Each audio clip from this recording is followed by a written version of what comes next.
ఓం శ్రీ సాయిరామ్. భగవాన్ శ్రీ సత్య సాయి సచ్చరిత్ర తపోవనము 3వ అధ్యాయము.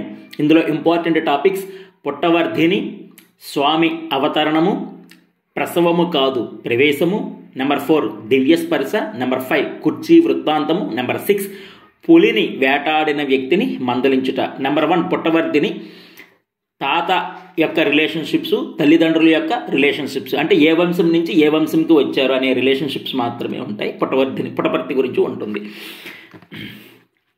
పుట్టవర్ధిని నెంబర్ 1 పుట్టవర్ధిని.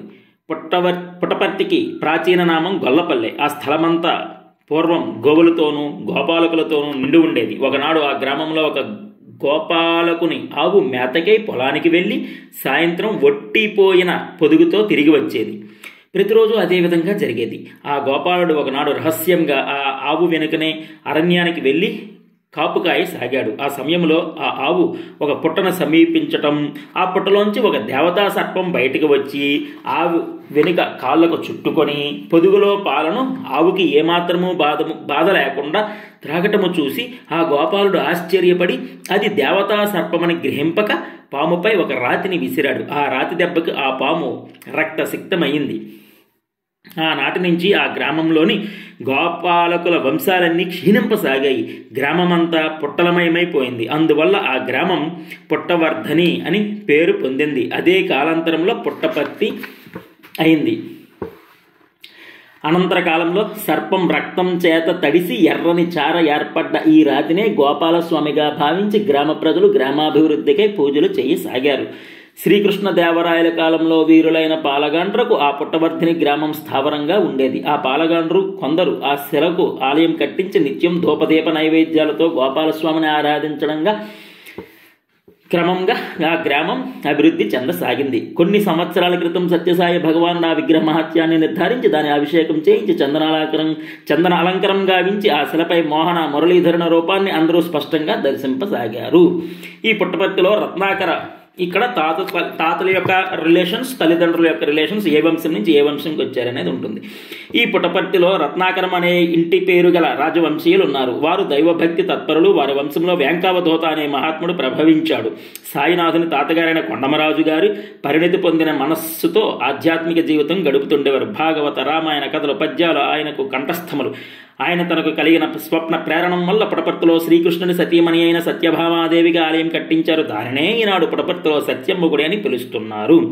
కొండమరాజు గారి సతీమణి లక్ష్మమ్మ, ఆ పుణ్య దంపతులకు 2 కుమారులు కలిగారు. వారికి వేంకావధూత జ్ఞాపక చిహ్నంగా పెదవంకమరాజు, చినవెంకమరాజు అని నామకరణం చేశారు. తండ్రి వలె వీరు కూడా పురాణాలలోనూ పద్యాలలోనూ మనోహరంగా గానం చేసేవారు.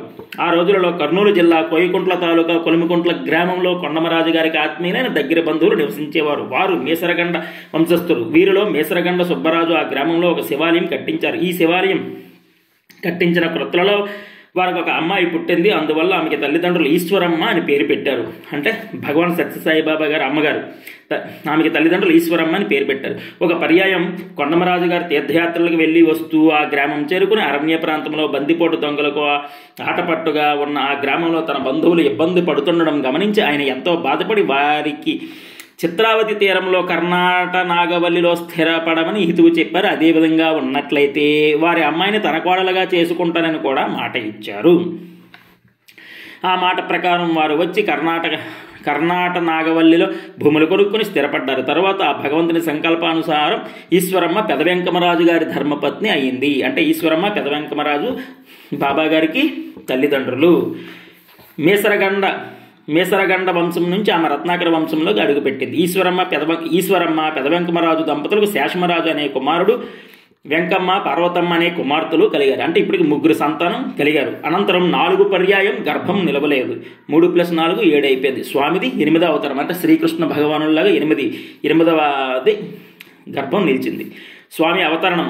ఇప్పుడు సెకండ్ టాపిక్, స్వామి అవతరణం. జాగ్రత్తగా వినండి, చాలా బాగుంటుంది, ఇంట్రెస్టింగ్గా ఉంటుంది. ఎందరో సాధువులు, సత్పురుషులు, జ్ఞానులు భగవంతుని అవతరణకై చేసిన ప్రార్థనలు ఫలింపబోతున్నాయి. భూదేవి ఆవేదన కరుణామయుడైన జగత్ప్రభువుని కదిలించి వేసింది. దేవకీదేవికి అష్టమ గర్భంలో శ్రీకృష్ణ పరమాత్ముడు అవతరించినట్లు ఈశ్వరమ్మకు అష్టమ గర్భంలో ఆ పరమాత్ముడు, పరంధాముడు, పరాత్పరుడు అవతరించబోతున్నాడు. ఆశ్చర్యకరంగా రాత్రిపూట కొండమ్మరాజు గారి ఇంటిలో తంబుర మధ్యలో వాటంతటవే మ్రోగసాగాయి. ఆ దివ్యధ్వనులకు అందరూ ఆశ్చర్యానందాలను పొందసాగారు. పెద వెంకమరాజు బుక్కపట్నం వెళ్ళి జ్యోతిర్ పండితులను సంప్రదించారు. వారు ప్రాచీన గ్రంథాలను పరిశీలించి మీ ఇంట్లో ఎవరైనా స్త్రీ గర్భంతో ఉన్నదా అని అడిగారు. అవును అని చెప్పారు. గర్భస్థ శిశువు ఆనందపరచడం కోసం దేవతలు సంగీతం వినిపిస్తున్నారు. అవతార పురుషులు ఆవిర్భవించినప్పుడు మాత్రమే ఇలా జరుగుతుంది, అవతార పురుషులు ఆవిర్భించేటప్పుడు మాత్రమే ఇలా జరుగుతుంది అని శాస్త్ర ప్రమాణాలను చూపించారు. అది దివ్యమైన ముహూర్తం. అది 1926వ సంవత్సరం నవంబర్ 23వ తేదీ అక్షయనామ సంవత్సరం కార్తీక బహుళ తదియ సోమవారం ఆరుద్ర నక్షత్రం. సోమవారం ఆరుద్ర నక్షత్రం పరమశివునికి ప్రీతికరమైన కార్తీక సోమవారం. Excellent day. ఆ తెల్లవారుజామున సమయాన్ని 4 గంటల నుండి ఈశ్వరమ్మ అత్తగారు పురోహితుల వారింట జరుగుతున్న సత్యనారాయణ స్వామి వ్రతంలో నిమగ్నమై ఉన్నది.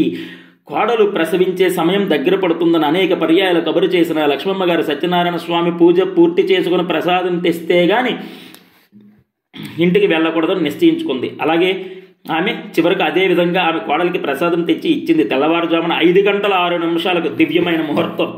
తెల్లవారుజామున 5:06 మలయమారుతం చల్లగా మెల్లగా వీస్తున్నది. దేవాలయ ధ్వజస్తంభంపై చిరుగంటలు సబ్బడి చేస్తున్నవి. ఇంట్లో దివ్యమంగళ వాద్యాలు వాటంతటవే మ్రోగుతున్నాయి. ఆ పరమ పవిత్రమైన శుభ సమయంలో శ్రీ శ్రీ శ్రీ సత్య సాయి అవతార పురుషుడు అవతరించాడు. చెక్కిట చిన్న పుట్టుమచ్చతో ఆ దివ్యబాలన ముఖం చంద్రబింబము వలె ఉన్నది. మహావిష్ణువుకు ఉన్నట్లే వక్షస్థలంపై శ్రీవత్సమనే పుట్టుమచ్చతో పాదాలలో శంఖ చక్ర చిహ్నాదులతో ఆ బాలుడు తేజరిల్ల సాగాడు. ఆ దివ్య బాలుడు జన్మించగానే అత్తగారు లక్ష్మమ్మ గారు ఆ పసికందును పురిటి గదిలో ఒక మూల తాటాకులపై పక్కవేసి పడుకోబెట్టింది. ఆ కొంతసేపటికి ఆ పక్క అటు ఇటు కదలసాగింది. తీరా ఆ బాలుని ఎత్తుకుని పక్క తీసి చూస్తే అడుగున చుట్టుకున్న ఉన్న సర్పం. పుట్టపర్తి గ్రామంలో సహజంగా చాలా పాములు ఉన్నమాట నిజమే, కానీ ఈ విధంగా పడక గదిలో పాము సయ్యవలే అమర ఉండటం అసాధారణ విషయమే. ఆ తర్వాత వెతికితే ఆ సర్పం గదిలో ఎక్కడా కనిపించలేదు. ఇది కేవలం భగవంతుడైన విష్ణుమూర్తికి సయ్యగా ఏర్పడటానికి ఆదిశేషుడు రావటం తప్ప మరొకటి కాదు. ఇది అవతారమూర్తి చూపిన మొదటి అద్భుత చర్య. సత్యనారాయణ స్వామి ప్రసాదం స్వీకరించిన తర్వాత జన్మించాడు కాబట్టి ఈ బాలునికి సత్యనారాయణుడనే నామకరణం చేశారు. ఈ పేరు కొండమరాజు గారికి ఎంతో సంతృప్తిని కలిగించింది. కారణం ఆయనకు సంస్కృత భాగవతంలో కృష్ణావతారం సన్నివేశం గుర్తుకు వచ్చింది. సత్యవ్రతం సత్యపరం త్రిసత్యం సత్యస్య యోనిం నిహితం చ సత్యే సత్యస్య సత్యం వృత సత్యం నేత్రం సత్యాత్మకం త్వాం శరణం ప్రపన్న. ఓ దేవదేవా, నీవు సత్యమే వ్రతము గలవాడువు. సత్యమే నిన్ను పొందుటకు ఉపాయము. అంటే నామధేయమును బట్టి కూడా ఆయన సత్యనారాయణుడని సత్యస్వరూపుడని స్పష్టమవుతున్నది. నెక్స్ట్ థర్డ్ టాపిక్ ఇందులో ప్రసవము కాదు ప్రవేశము, చాలా ఇంపార్టెంట్. ప్రవేశం అండి. ఇక్కడ మహాభారతంలో శ్రీమన్నారాయణుడైన భూమిపై శ్రీకృష్ణుడిగా అవతరించదలచి దేవకీదేవి గర్భంలో ప్రవేశించాడు.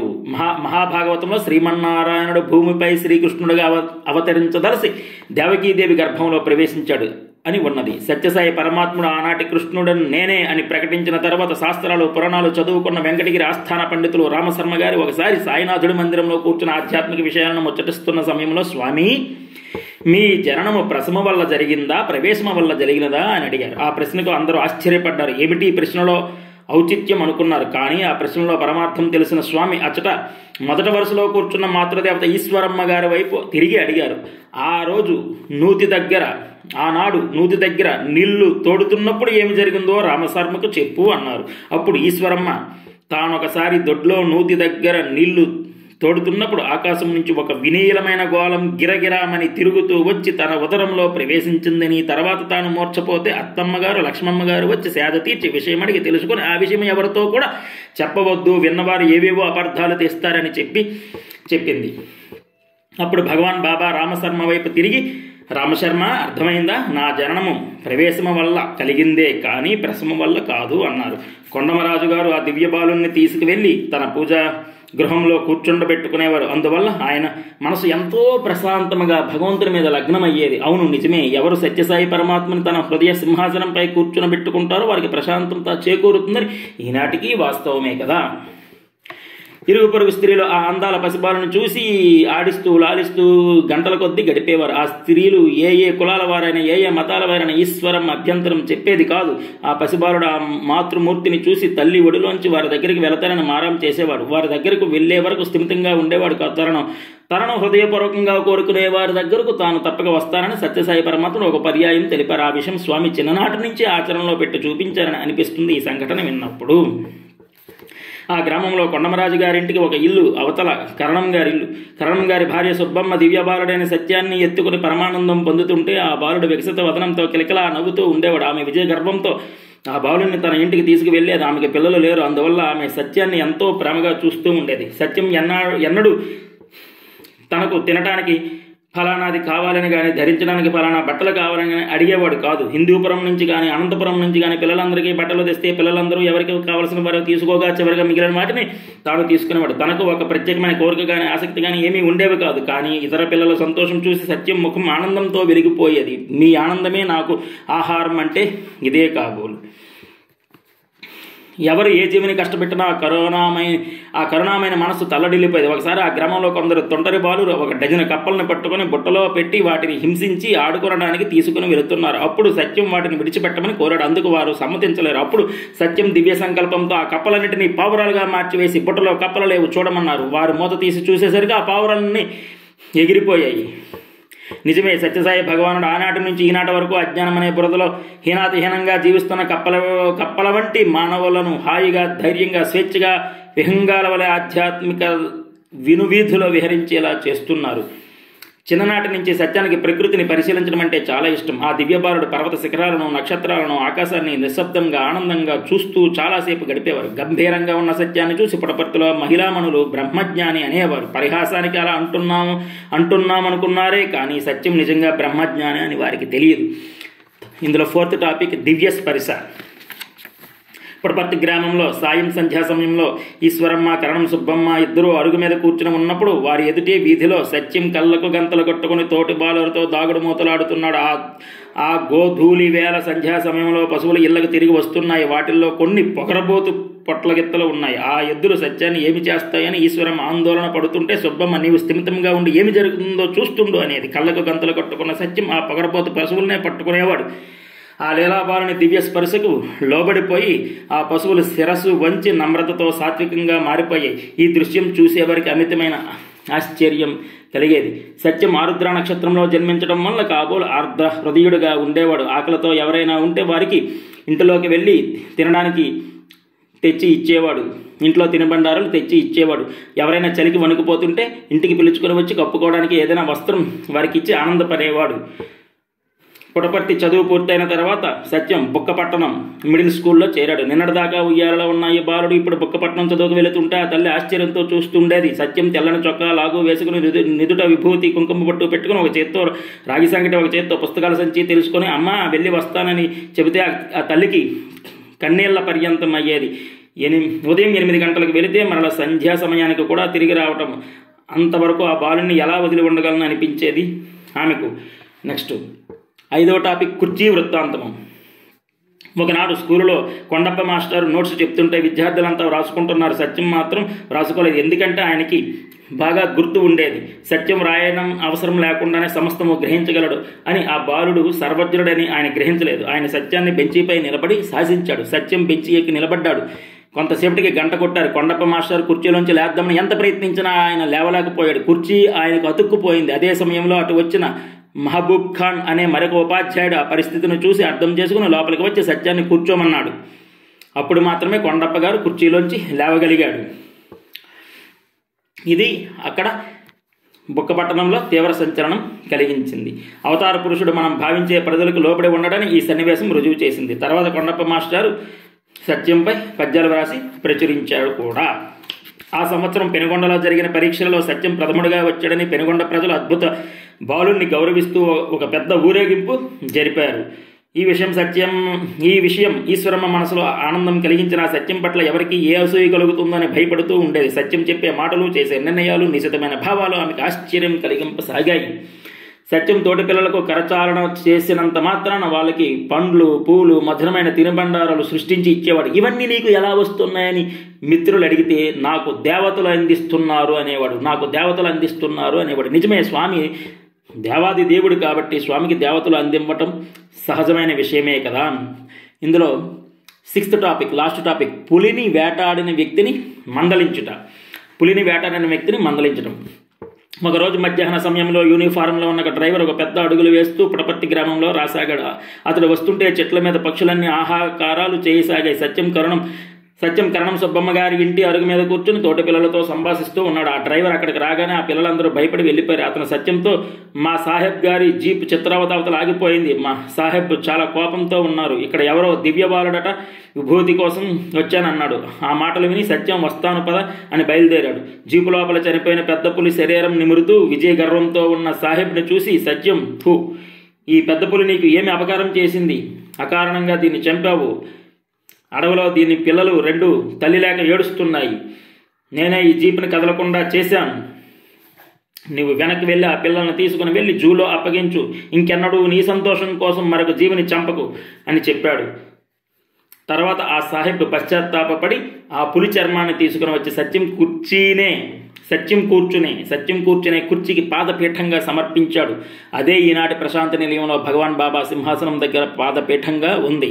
స్వామి అహింసామూర్తి, జీవకారుణ్యం మూర్తి దాల్చి వచ్చిన యేసు క్రీస్తు, బుద్ధ భగవానుడు, గురువులకు గురువు శ్రీ సత్యసాయి. ఓం శ్రీ సత్యసాయి పరబ్రహ్మణే నమః.